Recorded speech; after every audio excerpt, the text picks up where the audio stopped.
Ok, petite vidéo pour montrer à tout le monde que 1 divisé par 0 égale infini de diverses manières. Première manière, nous allons rappeler ce que c'est qu'une division. Attends, juste fuck les rageux qui suivront pas mon raisonnement. Alors, petite division rapide. Par exemple, si on voulait faire 10 divisé par 5, on regarde combien de fois il y a 5 dans 10. Dans 10, il y a 5, 10 égale 5 plus 5. Ici, il y a 2, 5. Donc, 10 divisé par 5 égale 2. Maintenant, si on veut faire n'importe quoi divisé par 0, il faut qu'on sache l'inverse de 0, 1 sur 0. Parce qu'il faut, en fait, une division, ça revient à multiplier par l'inverse. Par exemple, si je veux faire 10 divisé par 5, je vais faire 10 fois 1 sur 5.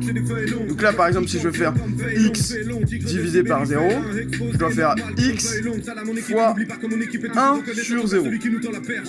Alors, pour trouver ce que ça fait 1 sur 0, on va utiliser le même concept que le 10 sur 5. C'est-à-dire qu'on va regarder combien de fois il y a 0 dans 1. 1 égale 0, plus 0, plus 0, plus 0, etc. Vous allez beau rajouter des zéros, il n'y aura jamais 1. Par conséquent, il y a infini 0 dans 1. Donc, on peut dire que 1 divisé par 0 égale infini. Ni plus ni moins, infini. Alors, donc, pour ceux qui ont remarqué, vous allez me dire, mais what the fuck, qu'est-ce que tu racontes, Mounir? En plus, ça marche pas dans les deux sens. Et oui, parce que ça veut dire que, si on prend bien ça, ça veut dire que infini fois 0 égale 1. Sauf que ça, c'est faux. C'est faux, parce que si on fait aussi 2 divisé par 0, ici par exemple, on va faire 2 égale 0, plus 0, plus 0, etc. Une infinité de 0 comme ceci. Ça marche pas, parce que ça voudrait dire aussi que 2, ça veut dire que infini fois 0 égale 2. Donc je suis d'accord avec vous, ça marche pas. Mais si, je suis aussi pas d'accord avec vous. Pourquoi? Parce que on a vu qu'il y avait plusieurs ensembles de nombres. Si vous avez fait des mathématiques, par exemple, il y a, en tout premier, je crois que c'est l'ensemble des entiers naturels.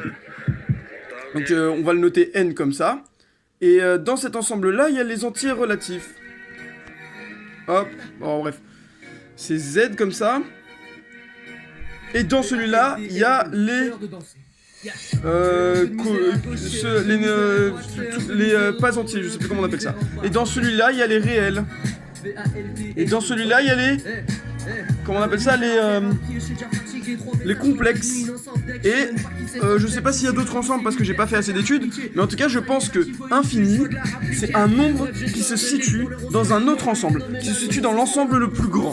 Je sais pas, on va l'appeler par exemple, justement on va appeler cet ensemble infini. Donc on a qu'à dire bon, je sais pas comment dire, mais bref, voilà. Donc c'est un autre ensemble. Pour moi, infini, c'est un nombre qui se situe dans un autre ensemble. Et donc, cet ensemble aurait la propriété que... cet ensemble, il aurait la propriété que, par exemple, x, s'il est dans cet ensemble, il est égal à x plus 1. Il est égal à x fois 17. Il est égal à x moins 4, etc., etc. C'est comme ça, voilà, bref. Bon, donc là, ça c'est qu'une théorie, et en plus de ça, on peut pas le prouver. Je vais essayer de faire autre chose.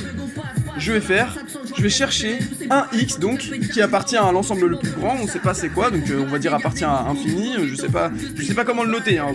Vous moquez pas de moi s'il vous plaît, je sais pas comment le noter. Donc x appartient à infini, on va chercher le nombre quelconque x tel que 1 divisé par 0 égale x. Donc ça, si 1 divisé par 0 égale x, ça veut dire que 1 sur x égale 0. Ce qui veut dire aussi que 1 sur x plus 1 égale 1. Ce qui veut donc dire que 1 plus x sur 1 est égal à 1. Non, pardon, pas sur 1, excusez-moi, sur x. Ce qui veut dire, là on vient de prouver que ce x là est égal à x plus 1. Attendez, vous suivez bien, hein, x égale x plus 1. On vient de prouver que ce x là, qui est tel que 1 divisé par 0 égale x plus 1. Et si on dit que x égale x plus 1, ça veut dire que... enfin, c'est le signe de l'expansion même. Ça veut dire que si on prend x égale 1, en fait, x n'égale pas 1, x égale 2. En fait, x n'égale pas 2, égale 3, égale 4. Et ça s'arrête jamais, c'est comme ça l'infini. Vous voyez, là, on vient de décrire ce qui se passe dans l'infini. Dans l'infini, c'est x égale x plus 1. Ou x égale x moins... Enfin, à partir du moment où on a... C'est comme si c'était une fonction, en fait. Ça s'arrête jamais. Sauf que c'est un nombre. C'est un nombre sous une forme de fonction, vous voyez? Bref. Donc, là, je sais pas si j'ai convaincu la plupart des gens, mais en tout cas, moi je me suis convaincu, et je baisse ceux à qui j'ai pas convaincu, tel que Mathéo, je sais que je vais pas te convaincre comme ça, mais bon, c'est pas grave. Ensuite, je vais faire autre chose que je sais, donc je vais faire la fonction, la courbe de la fonction inverse. Hop. Je trace.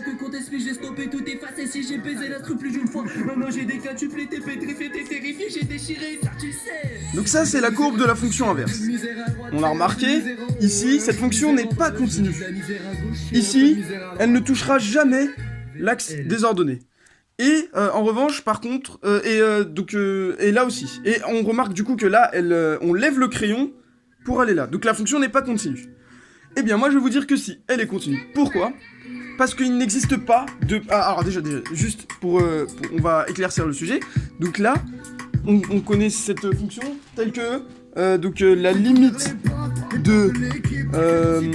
je sais plus c'était quoi exactement, que y... bon, bref. Bon, en gros, là-bas, là, ça monte, ça s'arrête jamais. Et donc, quand x égale 0, 1 sur 0, c'est à infini.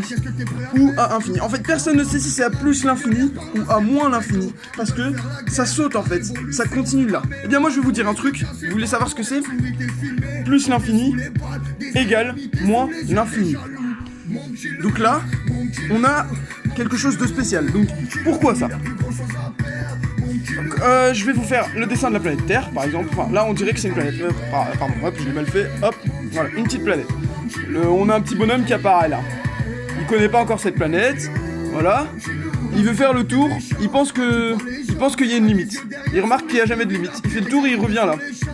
Il revient ici. Il aura beau marcher comme ça à chaque fois, ce sera infini. Et ben là, c'est la même chose, sauf qu'on n'atteindra jamais cet infini. Là, ce que je veux dire, c'est que infini. Donc là, ce plus infini là, il est égal à ce moins infini là. C'est tout. C'est tout bête. Ça fait un tour, c'est tout. Même là, hein. Ici, ça fait un tour ici. C'est un géant cercle. Sauf que personne ne pourra jamais le savoir, parce que personne ne pourra jamais tracer un cercle ou une droite ou n'importe quoi d'infini. Voilà. Donc là, j'ai exprimé mon opinion. Et c'est tout. Qu'est-ce que je peux dire d'autre ? Rien. Je crois que j'ai tout dit, hein. Voilà. Oui, j'ai tout dit. Bon, je sais que j'ai convaincu personne, mais voilà, j'espère que vous aurez écouté au moins. Salut!